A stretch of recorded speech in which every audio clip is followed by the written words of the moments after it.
The Interstellar Combat Academy of Vex Prime occupied a space station the size of a small moon, which was fitting because its operational budget could have purchased several small moons.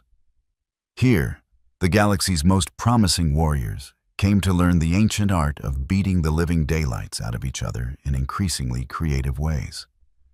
The facility boasted 300 training halls, each equipped with gravity modulators, atmospheric processors, and medical bays sophisticated enough to reattach limbs that really should have stayed attached. The Academy's motto, carved in 17 languages across its main entrance, read, "Excellence through controlled violence." The cafeteria food, however, remained universally terrible across all species, proving that some things were truly beyond the reach of advanced technology. The student body represented 47 different species from across 6 spiral arms, each bringing their own unique talents to the art of combat. The Vornaki could phase through solid matter for exactly 3 seconds, which made them exceptional at surprise attacks and terrible at holding their liquor. The Thessian Razorbacks possessed 4 arms and reaction times that made hummingbirds look sluggish.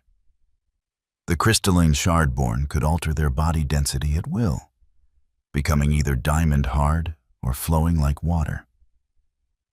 And then there were the humans, who had been admitted to the Academy 5 years ago after prolonged debate and several unfortunate incidents that the Galactic Council preferred not to discuss in polite company.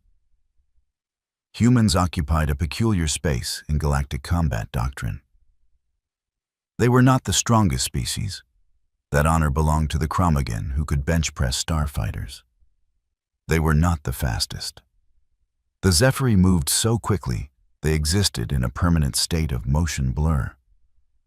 They lacked the Mindweaver's telepathy, the Skarathi's venomous biology, or the Draven's ability to breathe fire without requiring a lighter. What humans did possess, however, was a certain unreasonable quality that made other species profoundly uncomfortable. They approached combat with the enthusiasm of someone who had received a surprise birthday party. Except the surprise was violence, and they were very pleased about it.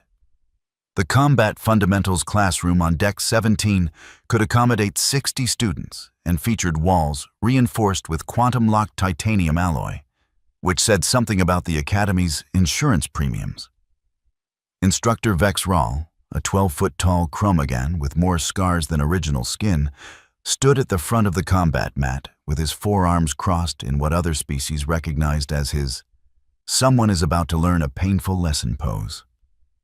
His species had evolved from apex predators on a Deathworld, where the plants were carnivorous and the herbivores were just confused carnivores. He had been teaching combat technique for 17 years and had seen every variety of arrogance, stupidity, and overconfidence the galaxy could produce. "Today," Vex Rahl announced in a voice like grinding continental plates, "we practice psychic dampening combat. Your neural inhibitors will prevent lethal intent from translating to lethal action. You can go all out without actually killing your sparring partners, which is convenient because the paperwork for student deaths is extensive, and I find it boring." The class consisted of the usual mix of species, all wearing the Academy's standard combat suits that adjusted to various anatomies. These suits monitored vital signs, displayed tactical data, and most importantly, interfaced with the neural dampeners that prevented training exercises from becoming funeral arrangements. The dampeners were sophisticated pieces of technology that read aggressive intent and automatically limited physical output to non-lethal levels.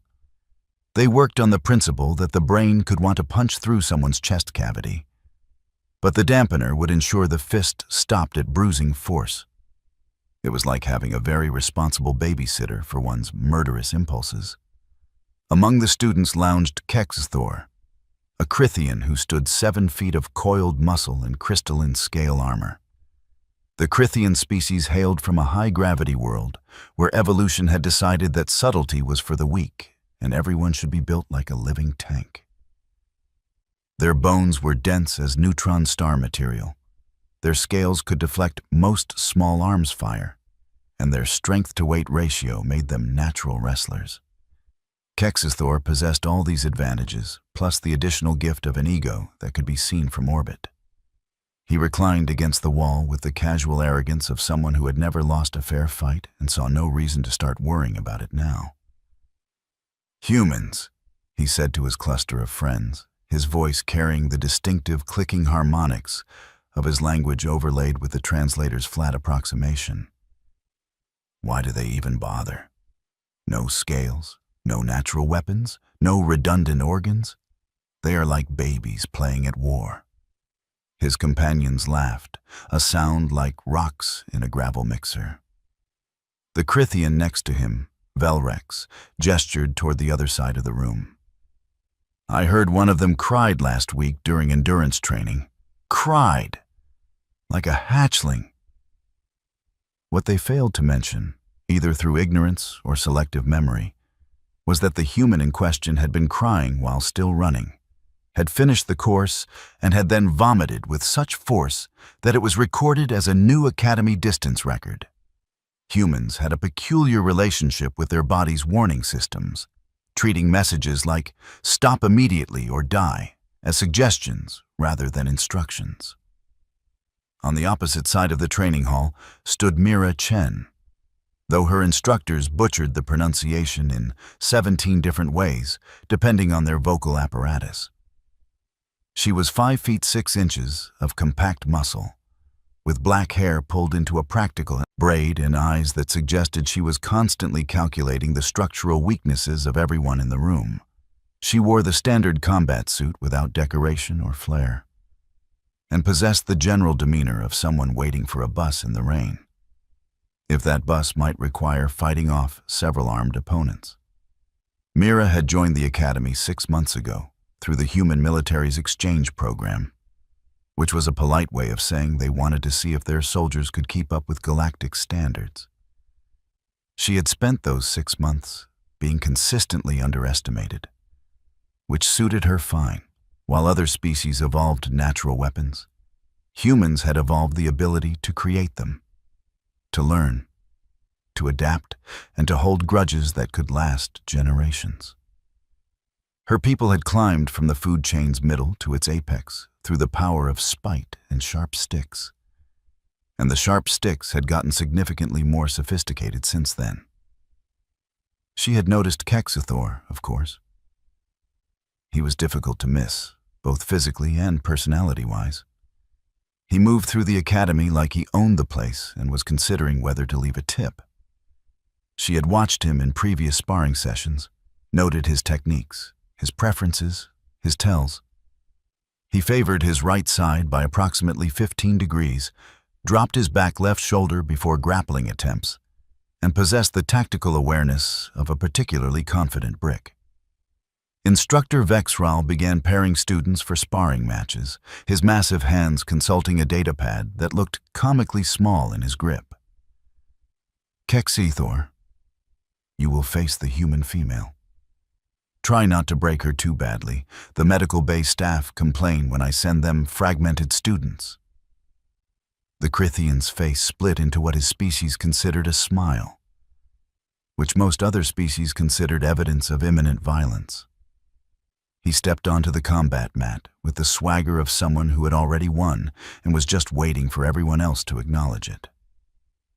"This will be brief," he announced to no one in particular. "Perhaps I will be gentle."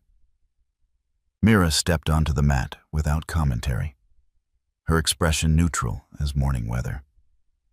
She performed the traditional bow to her opponent, a gesture Kexithor returned with exaggerated slowness, making it clear he considered this a formality rather than respect. "Neural dampeners active," Vexral announced, checking his monitoring equipment. "Standard sparring rules apply. Fight until submission, incapacitation, or I get bored watching. Begin." Kexithor moved first, because of course he did. He circled right, testing her reaction time with a few probing jabs that could have pulverized concrete. The dampeners caught his strikes, limiting them to merely bone-bruising force, rather than bone-shattering. Mira slipped the first two, blocked the third, and gave ground in a way that suggested retreat rather than strategy. The Crithian pressed his advantage, because that is what confidence does when it meets apparent weakness. He launched a combination attack, fists and elbows flowing in patterns taught by Crithian combat masters over centuries. It was technically impressive, properly executed, and would have been devastating against someone who fought by the same rules. Mira, however, had grown up learning that rules were things other people followed while you kicked them somewhere uncomfortable. She ducked under a roundhouse that would have removed her head from her shoulders, stepped inside his guard, and delivered 3 rapid strikes to pressure points that the Crithian anatomy kept in inconveniently vulnerable locations. The dampeners prevented serious damage, but pain was still pain, and Kexithor's neural system registered that something had gone wrong with his left leg. He stumbled, more from surprise than injury, and his expression shifted from confidence to irritation. "Lucky strike," he growled, resetting his stance. Around the mat, other students had stopped their own matches to watch. Humans losing to superior species was expected entertainment. Humans making superior species stumble was interesting entertainment. They engaged again, and this time Kexithor brought his full strength to bear. He was faster than Mira, stronger than Mira, and possessed about 50 pounds of weight advantage plus natural armor. What he did not possess was 300,000 years of evolutionary spite and a childhood spent learning that the universe was not fair. So you might as well cheat. Mira gave ground again, letting him drive her backward across the mat, her defense seemingly desperate. Kexithor's friends cheered, shouting encouragement in their clicking language. The Crithian allowed himself a moment of satisfaction, which in combat is roughly equivalent to handing your opponent a written invitation to wreck your day. He reached out, almost contemptuously, and grabbed her braid. It was a dominance gesture in Crithian culture, claiming control of an opponent's head. He yanked backward, intending to expose her throat for the finishing strike that would end this farce. Mira moved with him, not resisting the pull, but accelerating into it, converting his strength into momentum. Her hand, which had been protecting her ribs, shot forward with her fingers extended in a strike that targeted the exposed neural cluster at the base of his throat. The dampeners caught it, prevented the strike from crushing his windpipe, but could not prevent the neurological feedback that made his entire body convulse. Before he could recover, she twisted in his grip, using his own hold on her hair as an anchor point. Her leg swept behind his, catching the knee that was already compromised from her earlier strikes. Gravity and leverage did what muscle could not, and Kexithor found himself falling, which was a novel experience for someone who typically did the throwing. He hit the mat hard, his back slamming against reinforced padding with enough force to knock the wind from his lungs. Mira followed him down, her knee driving into his solar plexus with precisely calculated force. The dampeners prevented broken ribs, but they could not prevent the fundamental understanding that he was, for the first time in his academy career, genuinely outmatched. "You pulled my hair," she said, her voice calm as someone commenting on the weather. "That was rude." Kexithor tried to throw her off, using the strength advantage that should have made this trivial. She rode his movement, shifting her weight like water, and her elbow found the pressure point behind his jaw that made his vision sparkle with involuntary neural fireworks. He bucked again, more desperately now, and she allowed it, rolling away and bouncing back to her feet. The Crithian rose more slowly, his crystalline scales flushed with the purple hue that indicated elevated stress responses. Around the mat, silence had replaced the earlier commentary. Students watched with the fascination of people witnessing something that violated their fundamental understanding of how the universe worked. "Lucky," Kexithor repeated. But his voice carried less certainty now. He charged, abandoning technique for pure aggressive fury. It was a mistake. But pride makes people stupid, and Kexithor had plenty of pride to spare. Mira did not retreat this time. She moved forward, inside the arc of his charge, too close for his longer limbs to generate proper force.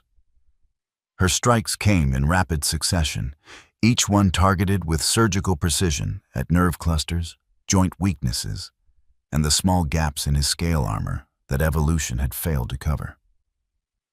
The dampeners worked overtime, preventing crippling damage. But they could only do so much against someone who understood anatomy as a collection of exploitable failures. She struck behind his right knee, hyperextending ligaments, hit the nerve bundle in his left shoulder that made his arm go temporarily numb, drove her knuckles into the floating ribs that all Crithians possessed as an evolutionary holdover from their aquatic ancestors. Each strike was economical, efficient, and delivered with the casual precision of someone swatting flies. Kexithor swung wildly now, his movements losing cohesion as pain and confusion rewrote his combat algorithms. He caught her once, a glancing blow to the shoulder that would have shattered bone without dampeners. She rolled with it, converted the impact into rotation, and came around with a spinning elbow that caught him across the temple. His eyes lost focus. Not from the impact alone, but from the cumulative effect of 17 precisely targeted strikes to his neurological system, each one individually minor, but collectively devastating. It was death by 1,000 cuts, except the cuts were controlled and the death was just his dignity. He dropped to one knee, his body's automatic response to systems registering critical damage that the dampeners insisted was not actually there.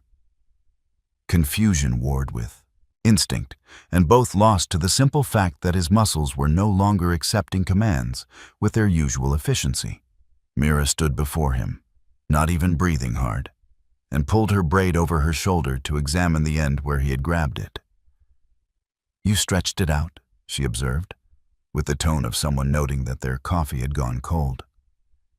"This braid took me 20 minutes this morning." She moved almost casually, her hand catching the back of his head in a grip that was not quite gentle, but not quite violent. She pulled him forward and down, using his own weight and compromised balance against him.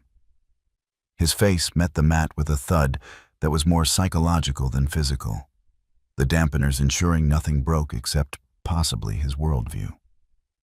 "Submission!" Vexral called, his voice carrying an undercurrent of satisfaction. The instructor had been teaching long enough to appreciate when an overconfident student learned something valuable. Match concluded. Medical assessment required for Kexithor. The Crithian lay on the mat, not unconscious but not precisely functional either, his nervous system trying to determine why everything hurt when the diagnostic data said he was fine. It was the neurological equivalent of a philosophical crisis, and Mira had delivered it with the same care most people gave to ordering lunch. She stepped back, rolled her shoulders to resettle her combat suit, and walked to the edge of the mat without looking back. Behind her, medical drones descended with the efficient bustle of equipment that had seen this scenario play out too many times before.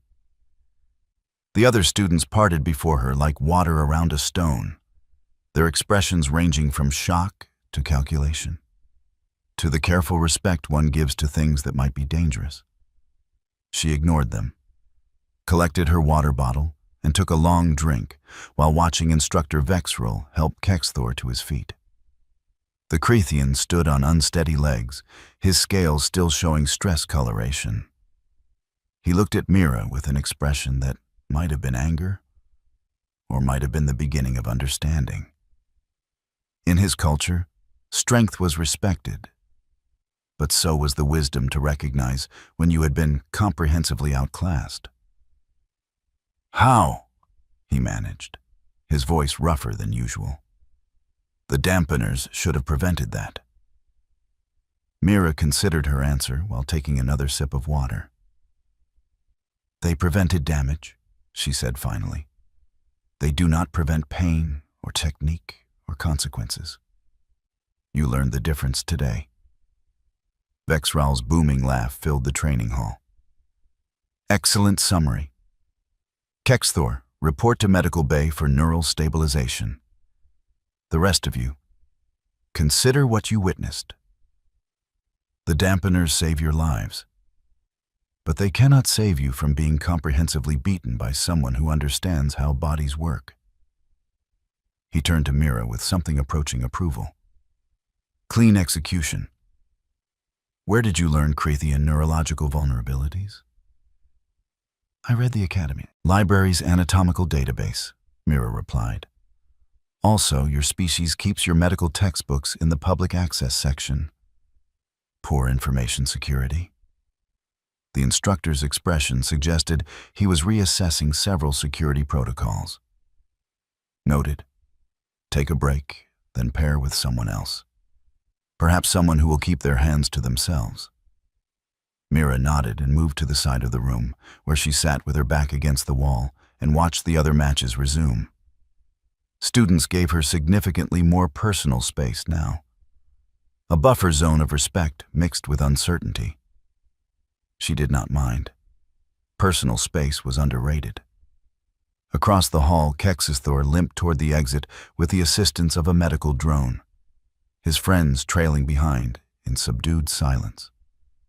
The betting pool that had existed regarding the match's outcome had dissolved into arguments about technicalities and whether anyone had actually won anything. One of the human students, a tall man named Marcus Rivera, who had been at the academy for 8 months, approached Mira with cautious respect. That was educational, he said, settling against the wall a polite distance away. Did you really study all the species' anatomies? Just the ones that looked like they might start something, Mira replied. Seemed practical? How many is that? All of them. Marcus laughed, the sound carrying genuine appreciation. You have a gift for making friends. I have a gift for ending fights, Mira corrected. Friends are optional. Not losing is not. They watched in companionable silence as Vexral paired off the remaining students for sparring sessions. The matches proceeded with noticeably more caution than before, students circling each other with the wariness of people who had been reminded that assumptions were dangerous. By the time the class period ended, news of the match had spread through the Academy's social networks with the speed that gossip achieves in closed environments. By dinner, 3 different versions of events circulated, each more embellished than the last. By the following morning, station legend had transformed it into an epic confrontation where Mira had supposedly defeated Kexthor while blindfolded and humming show tunes. Mira ignored the attention with the practiced ease of someone who had learned that reputation was just organized rumor. She attended her classes, completed her training exercises, and studied the anatomical weaknesses of the species she had not yet memorized. The Thessian razorbacks, she discovered, had a fascinating vulnerability in their tertiary nervous system. She filed that information away for future reference. Kexthor returned to classes 3 days later, moving with slightly more caution and significantly less swagger. He nodded to Mira when their paths crossed in the corridor outside the combat hall, a gesture of acknowledgement that his species gave to warriors of proven capability. She returned it, the brief exchange carrying more meaning than conversation could have managed. In the following weeks, something interesting happened. Kexthor stopped lounging during classes and started paying attention. He asked questions about technique, about leverage, about the places where strength became a disadvantage.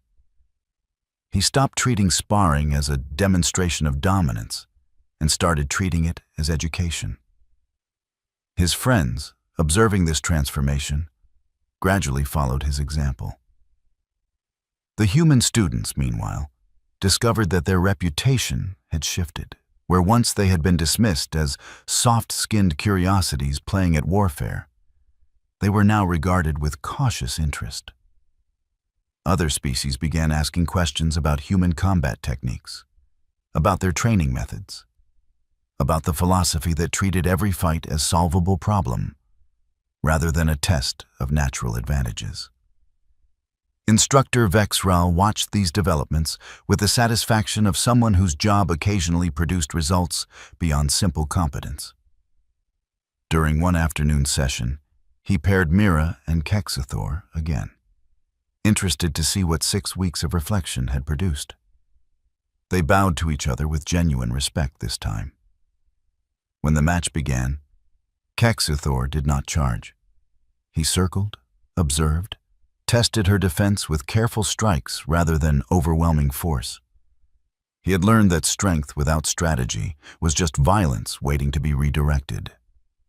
The match lasted longer this time, both fighters adapting to each other's techniques in real time.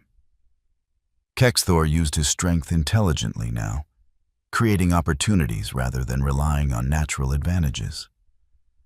Mira found herself actually working, her movements less economical as she dealt with an opponent who had learned from his mistakes. In the end, she won again, but it was closer. Kexathor submitted when she achieved a joint lock that the dampeners could not make comfortable, and he did so with the calm acceptance of someone who understood that losing was just another form of learning. "Better," Mira said, releasing the hold and helping him up. "You thought this time." "Thinking is painful," Kexathor replied, his translator rendering the irony in his voice. "But less painful than what you did to me last time." They exchanged grips, a gesture that crossed species boundaries through shared understanding. Around them, the class watched with interest that had evolved beyond spectacle into genuine engagement with the learning process. After class, as students filtered toward the cafeteria with its universally terrible food, Vexral called Mira aside. The massive Chromagon looked down at her with his 4 eyes conveying a complex expression. "You have changed the dynamic of this class," he said. "Made them think about combat as intellectual exercise rather than physical dominance display. This is good teaching, even if you accomplished it by beating arrogance out of a Crithian." Mira considered this. "I just did not want someone pulling my hair again. The rest was bonus." "Motivation is irrelevant if results are positive," Vexral replied. "You have demonstrated principle that should be carved alongside Academy motto. Natural advantages mean nothing against prepared opponent." "Should I get that embroidered on my combat suit?" "Your combat suit, no. Perhaps we put it on Wall of Shame in Medical Bay, where Kexathor can contemplate it during neural stabilization treatments." The instructor's expression might have been a smile, though on a Chromagan it looked more like a threat display. "Continue as you are. Galaxy needs more fighters who understand that winning fight begins with understanding opponent." Mira nodded and headed toward the cafeteria, where dinner awaited with its promise of nutritionally complete disappointment. Behind her, Vexral made notes on his datapad about curriculum adjustments and whether the Academy's insurance premiums needed recalculation. In the cafeteria, Mira collected her meal, a gray protein compound that claimed to be synthesized meat, but fooled absolutely no one. She found a seat near the observation windows that looked out over the gas giant the station orbited. The view was spectacular, a swirling mass of storms and atmospheric chaos that made for peaceful contemplation while eating terrible food. Marcus joined her, carrying his own tray of culinary disappointment. "You are becoming famous," he said. 3 different species asked me today if all humans fight like you." "What did you tell them?" "That you are completely average for a human, and they should be terrified of our combat specialists." He grinned. Figured it could not hurt our reputation. It could hurt if they take you seriously and send actually challenging opponents. Would that be so bad? Mira thought about it while pushing gray protein around her plate. No, she decided. Would at least make sparring interesting. They ate in comfortable silence, watching the storms rage across the planet below with forces that could atomize starships. The galaxy was vast, filled with species that had evolved countless advantages and abilities that humans lacked. But humans had learned long ago that lacking natural gifts just meant you developed unnatural ones.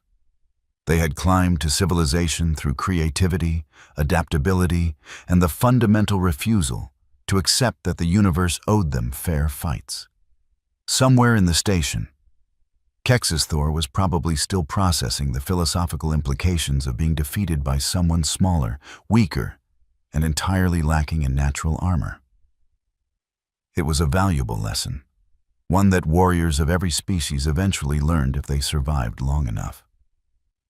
Strength came in many forms, and the most dangerous opponents were the ones who understood which form mattered in each specific moment.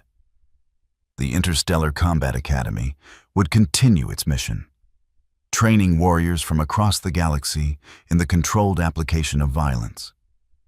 Students would learn techniques, practice, forms, and occasionally discover that their assumptions about combat effectiveness needed significant revision. The cafeteria food would remain terrible. The medical bay would maintain busy operations. And somewhere in the training halls, another overconfident student would learn what their instructors had been trying to teach all along. Natural advantages were real. They mattered in combat, provided edges that technique alone could not overcome. But advantages were not victory, and underestimating opponents based on assumptions was just asking the universe to correct your worldview with force. Mira finished her meal, returned her tray, and headed back to her quarters to study. The Vornaki phase shifting created interesting tactical opportunities, and she wanted to understand the energy signatures before her next sparring session with one. Knowledge was just another weapon, and she believed in maintaining her arsenal. Behind her, the station continued its eternal orbit, a small bubble of civilization and controlled violence spinning through the infinite dark. Inside, hundreds of students from dozens of species learned that the galaxy was bigger than their assumptions. Combat was more complex than their instincts, and sometimes the most dangerous thing in the room was the quiet person studying everyone else's weaknesses. And sometimes, just sometimes, pulling someone's hair in combat class turned out to be the beginning of a very educational experience in humility, delivered with the precise application of neurological pressure points and the cold satisfaction of someone whose morning hairstyle had been rudely disrupted. The Academy's motto remained unchanged, carved in 17 languages for 17 species to contemplate. But somewhere in the training halls, a new understanding had taken root. Excellence through controlled violence was important. But so was the wisdom to control your assumptions before they got you dropped on your face by someone who had done their homework. And that, the galaxy would gradually learn, was very much a human approach to problems. They lacked scales, claws, telepathy, and most natural advantages. But they possessed something equally dangerous: the stubborn insistence that limitations were just puzzles waiting for creative solutions. And every fight was winnable if you were willing to study, adapt, and aim for the nerve clusters. In combat class, he had pulled her hair. She had responded by pulling apart his understanding of how fights worked. In retrospect, which was always clearer than foresight, it was obvious which approach would prove more effective. But then again, obvious lessons were the ones that needed teaching most often, usually with force, occasionally to Crithians who should have known better. The galaxy continued spinning, indifferent to the lessons learned in one training hall on one station orbiting one gas giant among trillions. But the students who had witnessed it carried the knowledge forward, spreading through the military hierarchies and combat schools of their respective species. And sometimes, when facing human opponents, they remembered a simple truth. Do not pull their hair. They take that personally.